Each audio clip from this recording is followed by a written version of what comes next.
우리가 신앙생활을 하면서 기도만큼 재미있는 것도 없지만 동시에 기도만큼 힘든 일도 없습니다. 기도의 생활도 중요하지만 그것보다 더 중요한 것은 기도가 얼마나 중요한지를 깨닫는 일입니다. 20세기 최고의 신학자로 불리우는 칼 바르트는 누구보다도 기도의 중요성을 알았던 신학자였습니다. 실제로 그를 기도의 신학자로 부르는 학자들도 있었습니다. 그만큼 기도의 중요성을 알았던 신학자가 바로 칼 바르트였기 때문입니다. 그는 그의 교회학 강의를 시작하면서 가장 먼저 중세 위대한 신학자 토마스 아퀴나스의 기도를 소개하였습니다.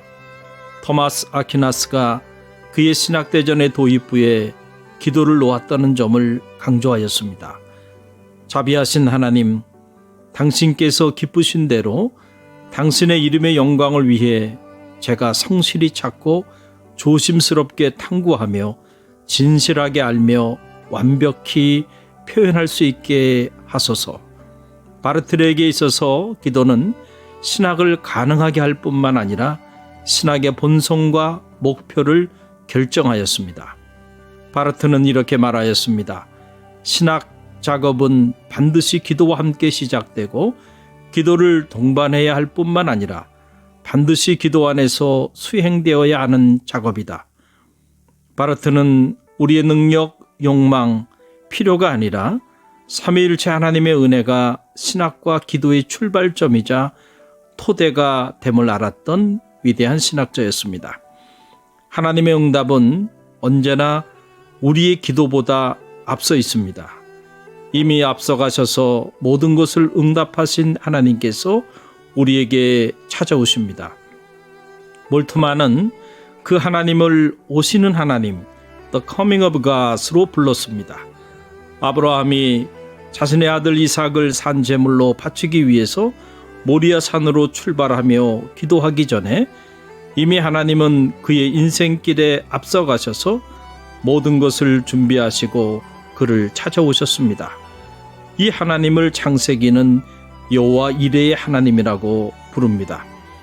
이런 관점에서 기도의 핵심은 인간의 욕망이나 경건이 아니라 하나님과 친밀한 관계 속에 들어와 있는 자신을 발견하는 놀라움입니다.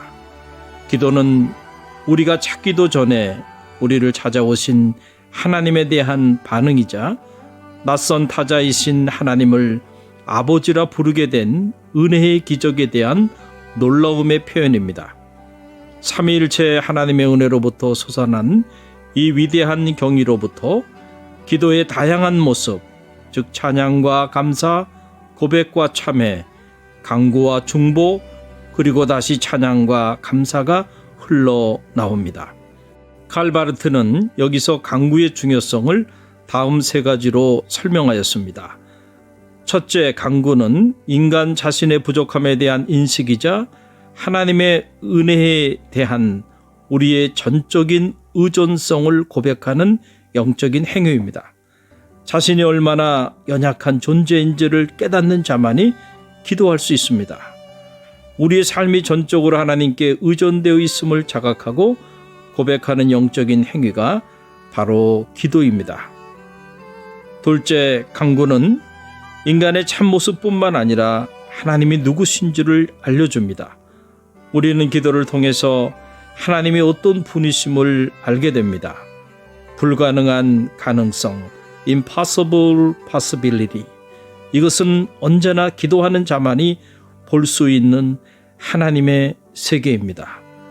우리의 입장에서는 언제나 불가능한 것이 하나님의 입장에서는 언제나 가능하다고 하는 사실입니다. 하나님이 어떤 존재인지를 알게 될 때 비로소 불가능한 가능성을 바라보는 믿음의 삶이 시작되는 것입니다. 셋째, 간구는 어제도 오늘도 찾아오셔서 예기치 않은 방식으로 우리의 기도에 응답하시는 하나님을 향해서 우리의 삶을 개방하는 영적인 행위입니다. 하나님 앞에 개방된 인간의 삶에는 언제나 놀라운 희망의 역사가 펼쳐지게 됩니다. 바로 그 순간 고통은 결코 희망을 삼키지 못하게 됩니다. 하나님 앞에 서 있는 존재, 그의 삶에는 언제나 희망의 역사만이 나타날 뿐입니다. 오늘도 기도로 희망의 문을 여는 축복이 있기를 소망합니다.